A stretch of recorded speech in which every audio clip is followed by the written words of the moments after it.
It is a privilege for me to be able to share with you. I enjoy doing that. However, my kids, when they were younger, used to feel sorry for you guys. They've got to listen to you.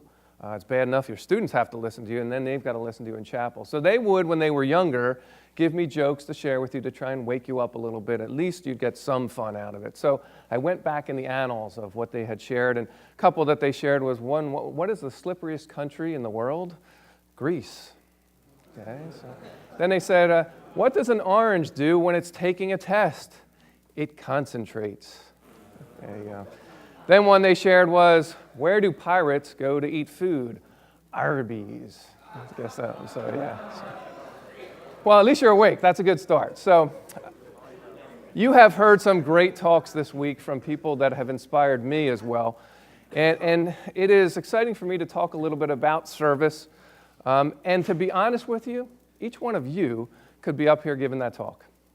As I've looked at you and I see your lives and I see the way that you serve, it is apparent to me that you guys not only know what service is, but you're involved with service. And you know, it's kind of interesting, we have to kind of define maybe what service is. And as you look, there's a lot of different definitions. One is just doing a simple act of kindness for someone. The one that I really like is doing something for someone with no expectation of anything in return. I was in church recently and the pastor said, you know, service is just God's love in action. Kind of neat when you think about it. Now, one of the things that service involves is, and the neat thing is, we're going to have opportunities to serve today. We've been created to serve. God has said that in that verse there. Now, I'm not saved by the good things that I do. That's through faith, and you heard about that before. But since I have been, I want to serve, and God's created opportunities for us to serve today. I'm going to have a chance to serve. If I choose to do that, I'm going to have a chance to serve. And again, I see you guys doing that every day. There isn't a time that I'm carrying a box out of the door that one of you doesn't say, can I get that door for you? That's service. There isn't a time when I'm walking out, somebody says, you know what, I'll carry that for you, or I'll do this for you. Do you need help with something? That's an opportunity to serve. And we see sometimes that service can be inspirational, but why don't we always serve? Well, service involves a little bit of a cost on our end. Yeah, it's free to do sometimes, but it does cost me, from a monetary point, but it does cost me a little bit of my time. If I'm going to serve somebody, I've got to change my schedule, get off my routine. But that takes the focus off me and puts the focus on someone else. And sometimes I found the times when I'm down in life, when I don't feel good or I'm depressed or something, serving helps pick me up. Because again, it takes the attention off me and puts it on somebody else that needs my help, and I can help them. And there are so many ways that we can serve, so many ways. And some are big and some are little. Some do cost some money, and some can even cost your life, but you're willing to do that. You know, our military, they're serving us. They are sacrificing everything to serve this country. They're service in action. But again, it's important to serve right here where we're at. We have opportunities to do that. When you help that student that's struggling in your class, you're serving. You're helping to serve that guy. When you reach out and become a friend to maybe that friend that needs a pat on the back, you're that guy. If you're a captain on a team, what do we talk about? Servant leadership. You're a servant. And we look to the Bible and we see that Jesus, that's where I draw my inspiration. He was always looking to serve, and always looking to serve the neediest, the people, the poor, those who were imprisoned, those who couldn't. There was no way they could ever repay him, but that's who he would reach out to. And one of the things that's neat about service is it inspires us and inspires those around us. You know, I've been inspired to serve, and I'll talk a little bit about a project as the Rev mentioned, but I would have never been in Kenya for the last 6 summers if it had not been for 2 people in this room. Or they're not in the room, but they spoke earlier this week. When I was in college, I had just become a Christian, and I met Mr. Wisniewski. And he was a really strong Christian at the college that I was at, and he befriended me, and he actually taught me how to study the Bible.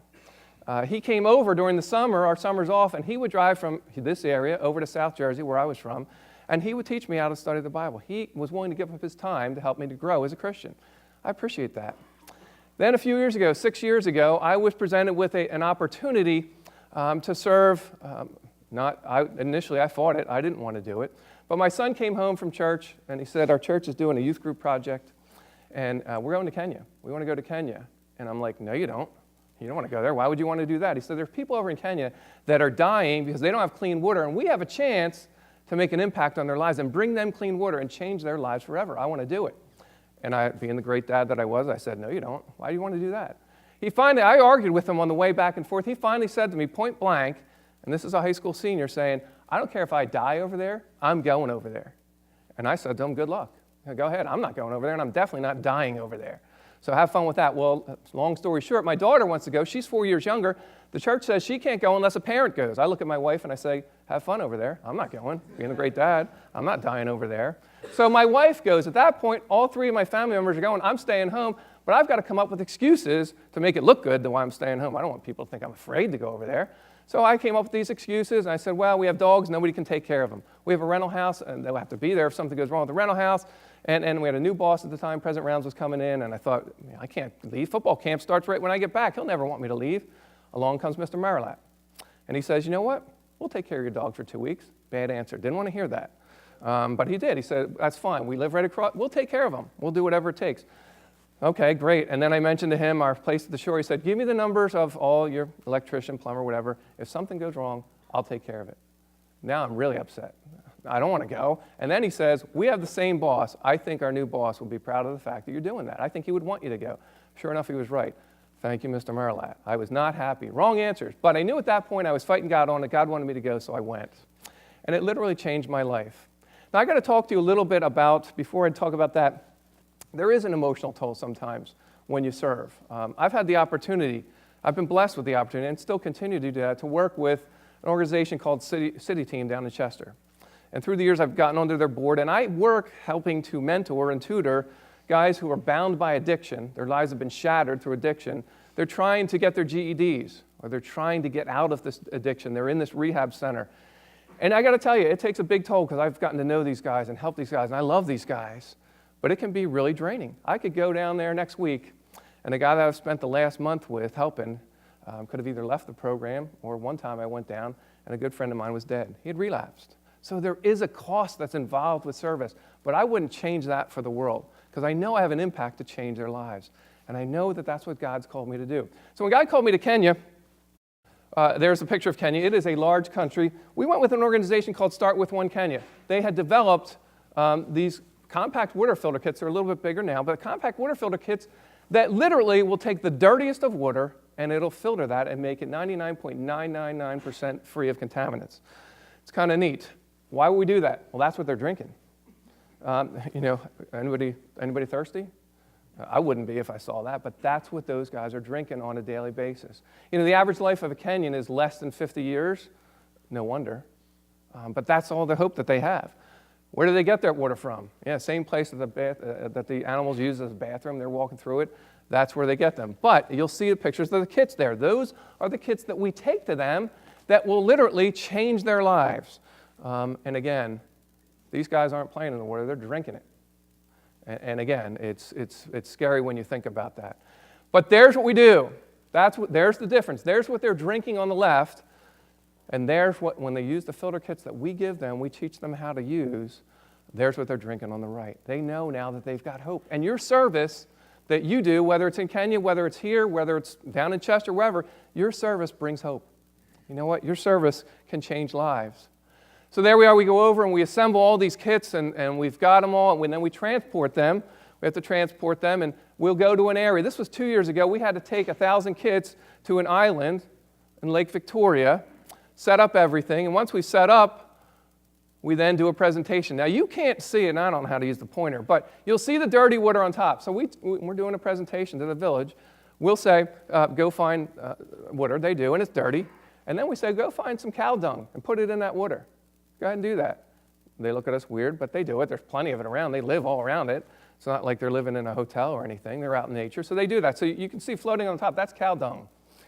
We then filter the water and then drink it right in front of them. And they now know that their lives are changed forever. They know that. When they see you do that, they know it's for real. Because it filters out 99.99% of the contaminants. And their lives are going to be changed forever.